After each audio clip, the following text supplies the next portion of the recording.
let me go to my predecessor. Mr. Speaker, as if prophecy come true, in my early days, I received a call from Honorable Obiamo that leader was traveling all the way to Hanoi, Vietnam, and he was supposed to be part of the trip, but for some reasons, he could not make it, and he has requested that I join leader in his stead. Mr. Speaker, upon arrival in Hanoi, in one of the nights, Hon.Osei Kyei Mensah had a good discussion with me.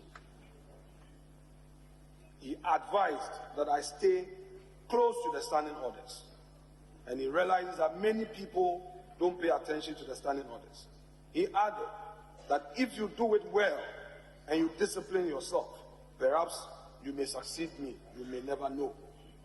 Mr. Speaker, when we got to Kenya for a long transit, we again had this conversation, and in this conversation, he repeated saying, today is the day.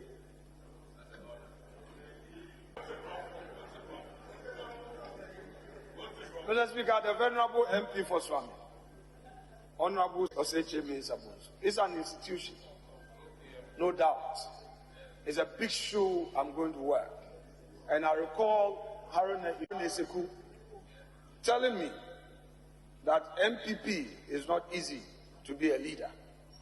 And I know behind me are professors, doctors, lawyers, businessmen.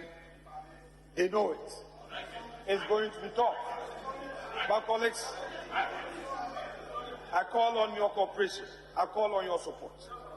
And I also, Mr. Speaker, invoke the support and blessing of those ascendant leaders of this House to endure me with such fortitude, not to fail in this hour of trial, but walk through the valley of the shadow of death and rise like the stars in heaven. Mr. Speaker, I shall conclude by thanking you exceedingly for your wise counsel. Mr. Speaker, you took me as a son. Mr. Speaker, in moments of depression, you were there for me. In moments of difficulty, I came to you for advice, especially when expectations were not being met. We traveled to Cote d'Ivoire, we traveled to Togo, we traveled to Uganda. In all of these, your advice was one: your time will come, have patience. Mr. Speaker, I thank you for that fatherly role you played in my life. And I want to promise you that I will not let you down. The job is difficult, it's challenging, but the God that made it possible for you to survive, and the God that made it possible for my predecessor to survive, will make it possible for your son, Afenyo-Markin, to survive. Mr. Speaker, I shall thank you for the opportunity and want to thank my colleagues.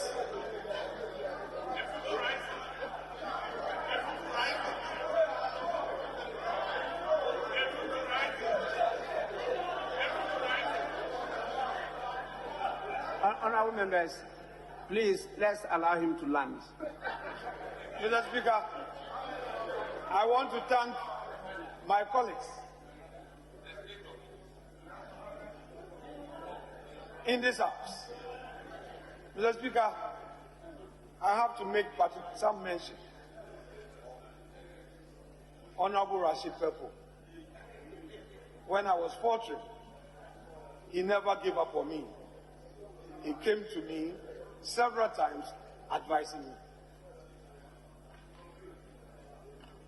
The former minority leader, he never gave up on me. The former majority leader, Hon.Cletus Avoka, he never gave up on me.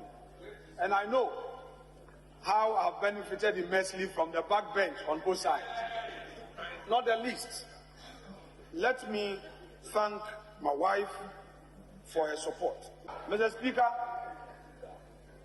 I started public life very early, and most of the time you have to leave for Winneba, come midnight, go back, run your business, go to court and all. Mr. Speaker, through it all, my wife, Diane Nanama Frimpoma, has been with me. I thank her for her support. It's not easy. We've done 21 years and still counting. And I know that the Lord would make it possible for me to deliver my new duty with her support. Mr. Speaker, my mom, Esther Afenyo-Markin, is here. My stepdad, Afenyo, and my dad, Moses Afenyo, is here with us. I thank them all for all they've done for me. My mom especially for not giving up on me. And Mr. Speaker, I must admit, growing up I was stubborn. But by the grace of God, she's helped to mold me to be a son, proud son, to serve our country. Let me thank you most sincerely for your kind audience. And please, colleagues,